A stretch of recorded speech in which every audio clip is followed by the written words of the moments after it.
દેવી ભગવતીના ચરણે પ્રાર્થના. નવરાત્રી વ્રત જેને પરમ પવિત્ર અમૃત સમાન માનવામાં આવ્યું છે, જે દેવીની કૃપા દ્રષ્ટિથી તમામ પ્રકારના આપણે કષ્ટો દૂર કરી શકીએ છીએ, તમામ પ્રકારની આપણે મુશ્કેલીઓ દૂર કરી શકીએ છીએ, તેવી દેવીની અમીમય દ્રષ્ટિ આપ સર્વે પર જરૂરથી બને એવી હું ભગવતીના ચરણે પ્રાર્થના કરીશ.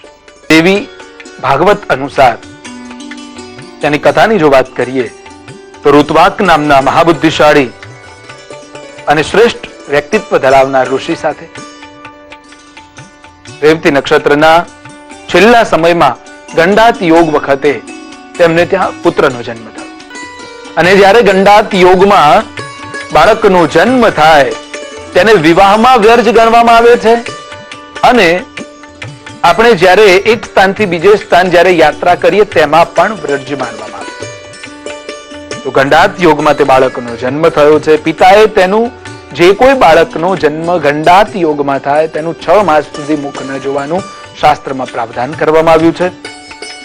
આ યોગના લીધે માતા પિતા દુઃખી થતા હોય છે અને આ યોગની શાંતિ માટે દુર્ગાની ઉપાસના એ શ્રેષ્ઠ માનવામાં આવે છે. ઋત્વાક મુનિ ગર્ગાચાર્યોના શબ્દો સાંભળી અતિશય ક્રોધાયમાન થાય છે.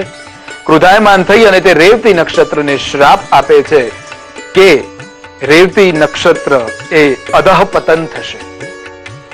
અધઃપતન થશે એટલે રેવતી નક્ષત્રનું ધીરે ધીરે પતન થશે તેવું સાંભળ્યું. અને રેવતી નક્ષત્ર આકાશમાંથી કુમુદ પર્વત પડ્યું હોય તેમ પડે છે અને તે જ ગરવો ગિરનાર આપણે રૈવતક તરીકે પણ તેને ઓળખીએ.